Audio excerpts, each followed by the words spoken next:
저희 아이가 올해 초등학교 입학을 했어요. 그러면서 지난 한 2달 정도 교육비가 세팅이 되더라고요. 한 달 교육비가 얼마가 드는지 투입이 가능한 메인 학원부터 정해야 돼요. 안녕하세요. 재테크 멘토 구치입니다. 거의 3개월 만에 영상을 올리는 것 같아요. 오랜만이에요. 제가 왜 이렇게 오랜만에 왔냐. 작년에 너무 한 해 동안 달려가지고 체력적으로 좀 약해지기도 했고 저희 아이가 올해 초등학교 입학을 했어요. 정말 준비할 것도 많고 한글 떼는 것부터 해서 또 생활 습관 같은 것도 좀 잡아줘야 되고 겸사겸사 한 3개월 정도를 쉬게 됐어요. 그래서 오늘 첫 컨텐츠로 오랜만에 뭐를 올릴까 고민을 하다가 예비 학부모일 때 가장 궁금했던 거, 과연 초등학교 입학을 하면 12시 반이나 1시 정도에 끝나거든요. 그럼 하루에 못해도 대여섯 시간이 항상 어떤 스케줄이 있어야 돼요. 엄마 아빠가 이제 퇴근하기 전까지 과연 집집마다 이 한 달 교육비로 얼마를 쓸까? 누군가한테 꼭 집어가지고 한 달 사교육비 얼마 쓰세요? 막 물어보기도 약간 애매하고 통계를 찾아보니까 서울 지역 초등학생의 1인 사교육비가 월 평균 49만 원이라고 딱 뜨는 거예요. 아니 근데 하루에 대여섯 시간이잖아요. 최저시급으로 봐도 5, 6만 원. 그러면은 일주일 단위로 추면 6, 5, 30. 한 달로 쳐도 얼마야? 적게는 100에서 120 정도가 드는 건데 이게 과연 말이 되나? 물론 이 통계에는 사교육을 아예 안 시키는지 그리고 맞벌이, 외벌이 이제 구분이 없고 초등 방과후 수업은 또 사교육에 포함이 안 되더라고요. 그럼 이것저것 하면 그래도 한 10만 원 정도 추가가 된다고 했을 때 한 서울 지역에서 초등학생들 평균이 한 60만 원 정도는 되겠구나. 너무 내 생각보다 낮은 거지. 왜냐면 우리 집은 맞벌이고 양가 부모님이 다 이제 멀리 계셔가지고 전혀 도움을 못 받고 사람을 쓰거나 학원을 뺑뺑이를 돌리거나 집에 선생님을 불러서 1대1 레슨을 붙이거나 다 이렇게 해야 되거든요.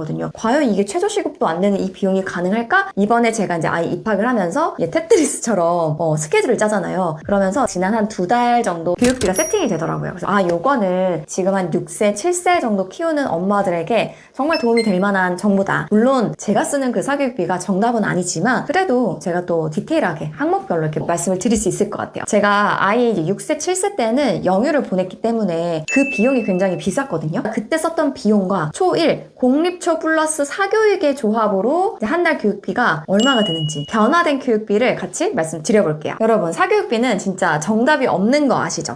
이렇게 쓰는 집도 있구나. 참고만 해주시길 바랍니다. 일단 영유 보내던 시절에 월 평균 교육비를 한번 계산을 해봤더니 약 230만 원 정도가 들었어요. 190에서 200만 원 정도는 기본적인 수강료, 셔틀 비용, 교재 비용, 그리고 뭐 재료비, 그리고 급식비 다 포함한 금액이라고 보면 됩니다. 그리고 축구를 다녔는데 주 1회 해서 10만 원. 미술, 태권도를 했는데 동시에 같이 다닌 기간은 별로 없고 한동안은 미술을 계속 다녔다가 남편이 이제 복직을 하면서 셔틀 문제로 어쩔 수 없이 태권도를 몇 개를 보냈었어요. 그래서 미술에 보냈을 때는 14만 원, 그리고 태권도 보냈을 때가 16만 원. 요새는 이제 모바일 학습지 되게 많잖아요. 약 5만 원 정도는 사고력 수학을 하고 있어요. 영유 베이스로 해서 예체능 2개 플러스 집에서 하는 모바일 학습 요렇게 해서 월 평균 230만 원 정도가 들었어요. 이 비용은 제가 1년 전쯤인가요?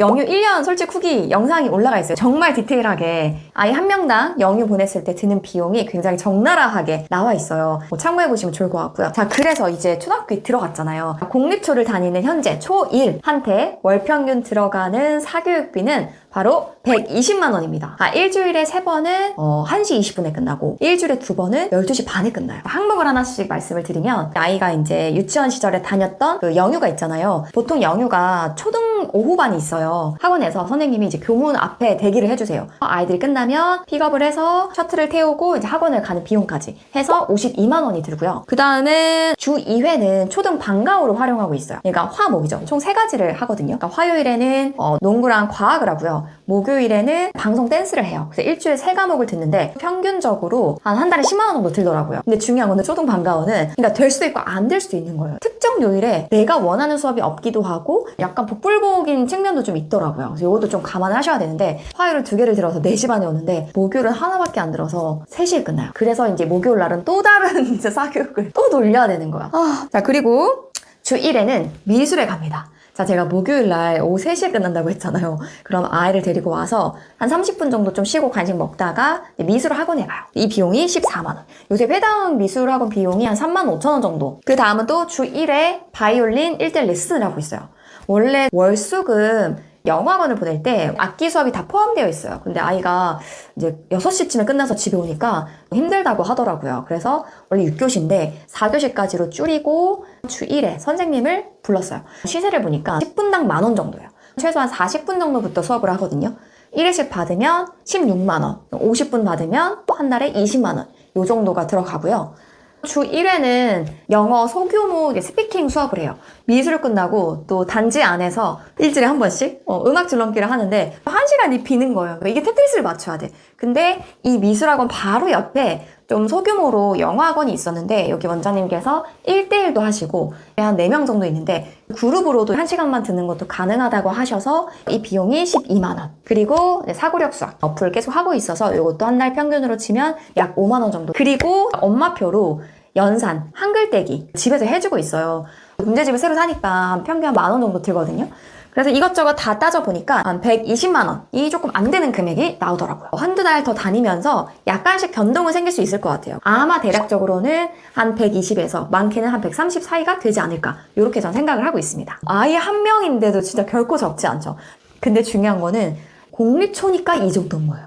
제 주변에 사립초 된 엄마들이 몇 분이 있어가지고 물어봤어요. 그래도 가까운 사이여가지고 사립초 보내는 엄마들은 기본적으로 사교육을 아예 또 안 시키는 분위기는 아니란 말이에요. 사립초 학비가 평균적으로 한 100만 원 정도 하기 때문에 사립초를 가고 기본 뭐 사교육 조금 시킨다라고 하면 이미 200만 원이 넘어간다고 보시면 돼요.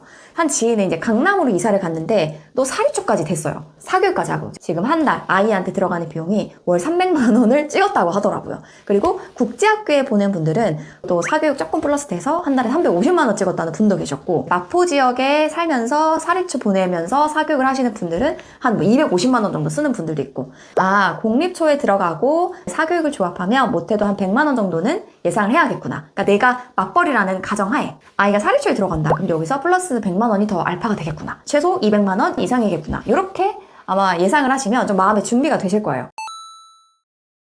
물론 부모님 도움을 받는 집도 있고 엄마가 전업이어서 상당 부분을 엄마표로 좀 케어하시는 분들도 있고 그러면 좀 비용이 조금 더 줄죠. 그리고 초등 방과후 사업이 탄탄하게 잘 되어 있거든요. 그럼 이거를 더 많이 돌려도 되긴 해요. 하지만 이것도 당첨이고 선착순이기 때문에 내가 원한다고 해서 그 시간대에 그 수업을 100% 들을 확률이 있진 않거든요. 늘봄이나 돌봄 서비스도 일단 잘 되어 있어요. 중간중간 좀 애매할 때 30분, 1시간, 2시간 이렇게 맡길 수도 있죠. 근데 이것도 가치관의 차이긴 한데 돌봄은 말 그대로 좀 돌보는 거 위주잖아요. 저는 아이가 뭔가를 좀 새롭게 배우거나 조금 더 활동적인 걸 원해가지고 신청하진 않았지만 교육비를 좀 줄이고 싶다 하면 신청하는 것도 방법이고요. 그리고 요새 우리 동네 키움센터라고 해서 학교에서 도보권으로 갈 수 있는 거리에 아이들을 이제 맡아주는 그런 센터들이 정말 잘 되어 있어요.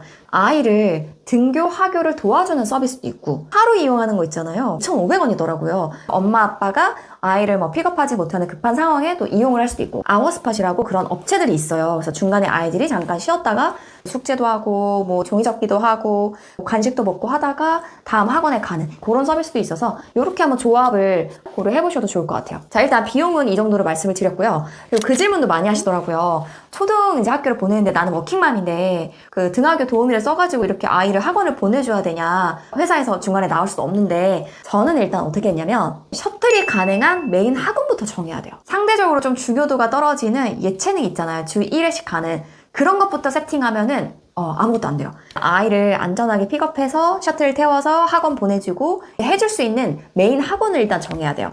저 같은 경우에는 기존에 다니던 영유 연계하는 그 클래스에 보냈다고 했잖아요. 근데 거기를 선택한 이유는 거기가 너무 만족스러웠고 아웃풋이 좋아서 보내는 게 아니라 진짜 딱 2가지 이유밖에 없었어요. 일단은 셔틀이 학교 앞까지 오고 아이들을 선생님이 교문에서 픽업을 해서 직접 데려간다는 거. 2번째는 일단은 초등학교 들어가면 아이가 좀 적응하기가 힘들잖아요. 아이가 다니는 학원까지 모든 게 다 바뀌어버리면 혼란스러울 것 같다라는 생각이 있어가지고 기존에 다녔던 데를 보냈어요. 네, 그러면 수업을 듣고 집 앞에서 이제 하원을 하는 거예요. 2번째는 초등 방과후를 적절하게 활용하는 게 필요한 것 같아요. 그리고 이게 또 비용을 줄일 수 있는 방법이기도 하고요. 만약에 제가 주 5일을 다 그 영어 학원에 보냈다고 하면 셔틀은 좀 편할 수 있겠으나 아이가 새롭게 배울 수 있는 게 좀 적잖아요. 비용 부담도 더 크고. 그래서 저는 월수금은 영어 학원, 그리고 화, 목은 이렇게 초등 방과후로 내가 2타임씩 붙이면 되겠다라고 처음에 생각했었어요. 근데 이게 또 100%는 아니라고 했잖아요. 내가 선착순이고 당첨이 돼야 돼요. 그래도 가성비가 좋고 아이가 학교에서 바로 끝나지 않고 어느 정도 시간을 보내고 나오는 거잖아요. 그러니까 한결 부담이 덜해요. 다만 단점이 뭐냐면 보통 셔틀이 다니는 그런 학원들은 초등학교 정규 시간 하원에 맞춰서 셔틀이 오는 경우가 많아요. 물론 뭐 태권도나 뭐 축구학원이나 이런 예체능은 조금 덜한데 영어학원이나 수학학원 있잖아요. 제약이 있더라고요. 그러니까 안 와, 그 시간대는. 왜냐면 보통 정규 시간에 하원하는 애들이 가장 많고 초등 방과후는 애들마다 학교 시간이 다르기 때문에 학원 입장에서도 스케줄 맞추기가 쉽지 않은 거예요. 참고를 하시면 좋겠고, 그럼에도 남는 시간은 이제 돌봄이나 늘봄 서비스를 신청을 하면 아이가 끝나고 나서 1시간 뒤 학원을 가야 된다. 그 중간에 붕 뜨는 시간을 뭐 학교에서 뭐 책도 읽고 색종이도 적고 뭐 숙제도 하고 이런 시간들을 선생님의 지도하에 돌봄을 받을 수 있는 거니까 이런 것들도 이제 끼워 넣는 거죠. 나머지 빈 시간들을 예체능으로 테트리스를 하는 거예요. 저는 다행히 영어 학원 빼고는 이 아파트 상가에 있는 거기에 다 예체능을 몰아넣다시피 했거든요. 그럼에도 시간이 좀 안 된다 하는 거는 그 바이올린 같은 거는 오후 5시 이럴 때쯤 불러가지고 1대1로 이렇게 좀 세팅을 했거든요. 종합하면 셔틀 태워서 갈 수 있는 메인 학원을 먼저 정한 다음에 뭐 특정 요일은 초등 방과후로 조금 채우고 늘봄, 돌봄, 키움센터 이런 거 활용하는 거, 그래도 부족한 건 예체능, 이런 식으로 세팅을 해보시면 마음이 한결 편하더라고요. 워킹맘 분들도 우리 할 수 있어요. 테트리스 할 수 있어요. 너무 미리 겁먹을 필요 없고요. 저도 7살 때 진짜 궁금하다 했던 영역이었거든요. 그래서 초등 학부모가 된 3개월 차 선배맘으로서 너무 좀 하찮네요. 왜냐면 원래 초창기가 가장 기억이 잘 남아요. 그래서 이렇게 얘기해 줄 수 있는 거예요. 또 이렇게 시스템이 굴러가는구나. 그리고 교육비가 한 달에 한 이 정도 드는구나. 사교육을 시키면 뭐 공립초를 가면 사립초를 가면 여기 이 정도 좀 드는구나. 참고하셔가지고 내년에 아이 학교 보낼 때 잘 스케줄링도 하고 정말 큰 어려움 없이 잘 다녔으면 좋겠습니다. 제가 오늘 준비한 컨텐츠는 여기까지고요. 다음 영상에서 만날게요. 안녕!